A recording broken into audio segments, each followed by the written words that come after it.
Assalamualaikum warahmatullahi wabarakatuh. Alhamdulillah wa syukurillah bi ni'matillah wa ala rasulillah amma ba'du. Para pemirsa, sebagai sama manusia dan sebangsa setanah air rahimakumullah. Alhamdulillah kita berjumpa kembali pada kajian literasi. Namun untuk kali ini saya akan membacakan kitab baru, tetap dalam koridor literasi. Sebuah kitab yang lebih banyak membahas masalah akhlak, berikut kedalaman-kedalamannya. Ini barang buktinya. Kitab ini berjudul Kashful Himmah Fistina'il Ma'ruf wa Rahmatil Ummah, yang dirakit atau ditaklif oleh Sayyid Muhammad bin Alwi bin Abbas al-Maliki al-Hasani al-Maki, Khadimul Ilmi Syarif bil Baladil Haram. Beliau adalah pengampu ilmu-ilmu keislaman di tanah haram, yaitu Makkatul Mukarramah. Dan kitab ini termasuk kitab baru yang ditulis atau terbit pada 1416 Hijriah atau 1996 Masehi. Beliau sudah wafat beberapa waktu silam, dan putra beliau Said Muhammad sering waktu masa hidupnya ke Indonesia, bertemu dengan para ulama-ulama, para kiai-kiai di Indonesia. Nah, kali ini kajian kita membahas soal yang sangat urgen, krusial, apalagi melihat situasi sekarang, yaitu masalah moral atau akhlak. Ini penting sekali. Bolehlah kita mengkaji setinggi-tingginya berbagai ilmu, baik ilmu duniawi maupun ilmu ukhrawi. Itu penting semua. Nah, kita jangan sampai melupakan ada ilmu tentang akhlak. Akhlak ini bukan hanya kita pahami secara nalari, secara otak-atik matuk, apalagi seperti itu ya, cocokologi. Ya memang semua manusia sudah diberi settingan oleh Allah dengan pemahaman terhadap akhlak. Orang sudah tahu bahwa ini salah, itu benar, bahwa korupsi itu perbuatan yang sangat terkutuk misalnya. Mencuri demikian juga, apalagi membunuh, menteror, melakukan perbuatan yang menyengsarakan banyak masyarakat. Itu jelas al-akhlakul mazmumah. Orang yang bersedekah, filantropis, orang yang berbuat baik, bahkan senyum pun, itu kita sudah tahu menjadi kategori perbuatan yang baik atau al-akhlakul mahmudah. Namun dalam Islam, pembahasan akhlak ini merupakan satu pembahasan tersendiri. Bukan hanya aspek amali atau praktisnya, melainkan juga aspek filosofis. Kita bisa membaca karya-karya tentang akhlak, misalnya dari para filosof terdahulu. Satu contoh, Ibnu Miskaweh yang menulis Tahdzibul Akhlak.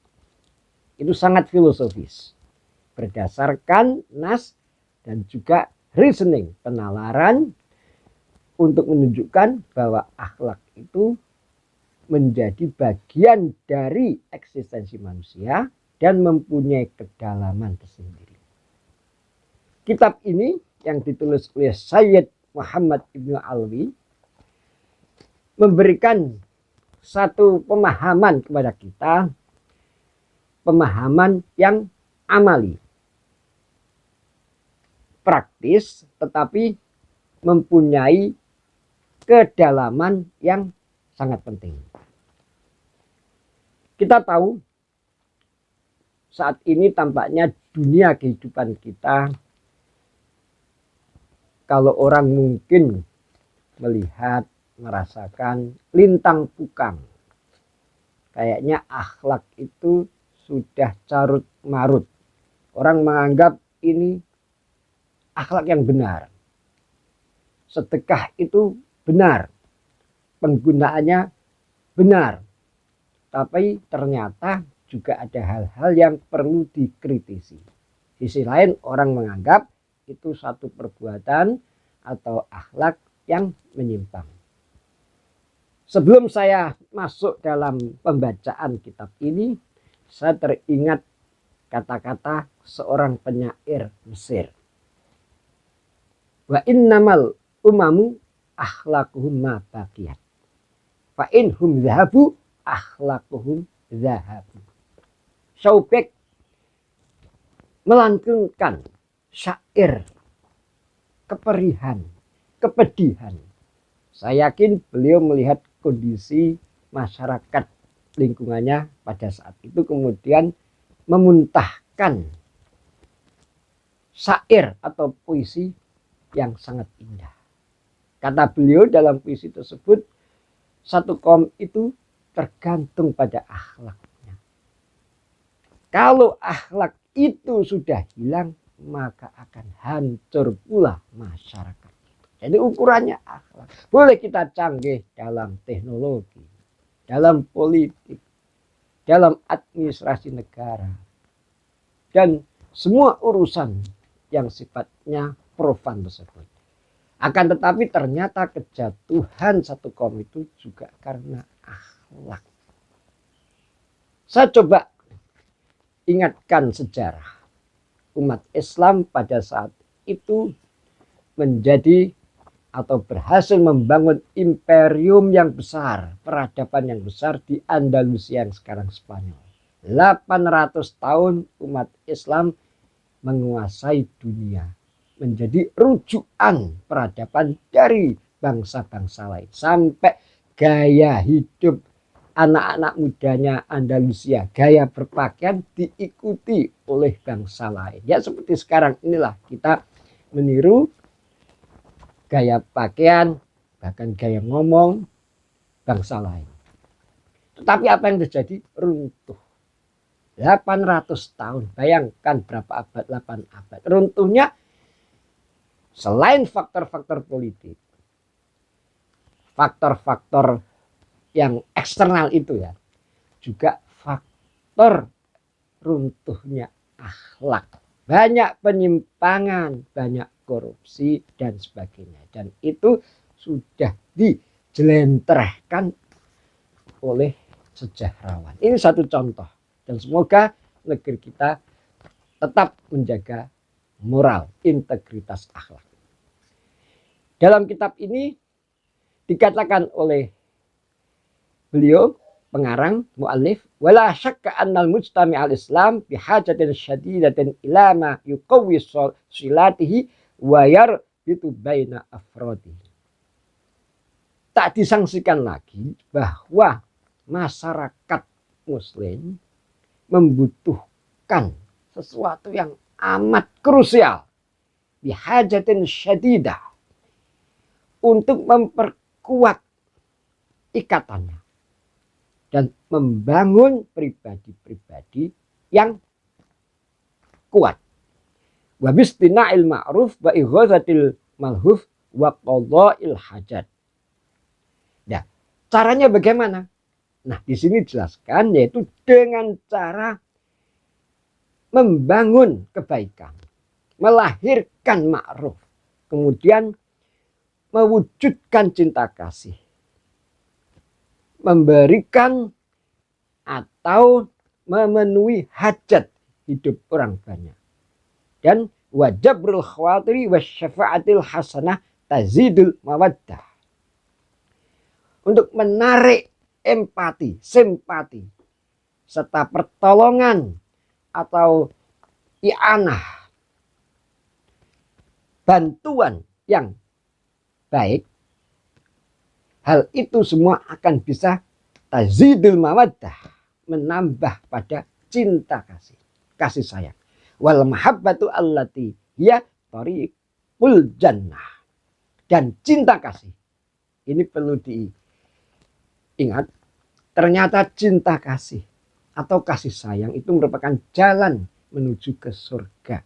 Wa babuha al-qarib. Dan pintunya adalah kedekatan. Kama qala Rasulullah SAW. Jadi cinta kasih ditegaskan dalam kitab ini adalah pintu dari surga. Sedangkan jalan bagi surga. Sedangkan pintunya adalah qarib. Sikap yang saling berkerabat, mendekat, keakraban. Dan beliau kemudian mencuplik salah satu hadis, la tadkhulunal jannata hatta tu'minu. Rasulullah bersabda, kalian tidak akan masuk surga hingga kalian beriman. Mempunyai iman, mempunyai komitmen dalam diri kita terhadap kebenaran. Wala tu'minu hatta tuhabbu. Dan kalian tidak akan beriman, ini langkah berikutnya, hingga kalian saling mengasihi antar sesama. Ya, ini perlu diingat. Allah atulukum ala syai'in idza fa'altumu tuhabaitum. Dan Rasulullah menegaskan, apakah kalian mau aku tunjukkan sesuatu yang apabila kalian lakukan akan saling kasih mengasihi. Perbuatan yang bila kita laksanakan dengan baik, maka kalian akan bisa saling kasih mengasihi. Yaitu apa? Afsyus salam bainakum. Hadis ini diriwayatkan oleh Imam Muslim, rawahu Muslim. Nah, para pemirsa, jelas dikatakan di sini dengan merujuk pada hadis Nabi bahwa iman saja itu belum cukup. Tetapi iman yang diwujudkan, diekspresikan melalui sikap saling kasih mengasihi. Dan bagaimana caranya saling kasih mengasihi tersebut? Ada satu perbuatan yang apabila dilaksanakan, maka itulah salah satu cara wujud dari saling mengasihi, yaitu afsyus salam, menyebarkan salam antar kita, antar sesama. Salam di sini baik salam secara harfiah ketika kita bertemu sesama kita, tetangga kita maupun kawan kita di tempat-tempat seperti ya tempat publik lah atau di tempat apa, kita uluk salam. Itu secara harfiah. Secara substansial, afsyus salam bainakum adalah menebar kasih sayang antar sesama. Tidak saling menjatuhkan, mencaci maki, mencemooh, menghujat, tahakum bainakum. Bukan saling menghujat, tetapi tadhamun bainakum. Yaitu saling memberikan perlindungan, menjaga antar sesama. Nah, para pemirsa, inilah satu untaian dari apa yang ada dalam kitab ini yang saya bacakan. Saya kira ini hal yang penting sekali untuk kita coba renungkan, kemudian kita usahakan amalkan. Afsyus salam, menebar kedamaian, menyampaikan salam. Nah, itu yang harus kita wujudkan dalam kehidupan sehari-hari. Ini ajaran yang sangat indah. Tetapi mengapa itu susah sekali untuk diwujudkan? Hanya untuk menyampaikan salam, menebar kedamaian, itu perbuatan gratis. Mungkin tidak perlu biaya besar. Hanya kita menebar damai. Tapi itu ternyata sesuatu yang sangat susah. Nah, inilah pembelajaran bagi kita bersama untuk kembali menebar kasih sayang sesuai hadis Nabi tadi yang dicuplik oleh pengarang kitab ini. Saya kira demikian para pemirsa kajian singkat dan semoga bermanfaat. Salam literasi, untuk Indonesia cerdas dan damai. Wal afu minkum. Wassalamualaikum warahmatullahi wabarakatuh.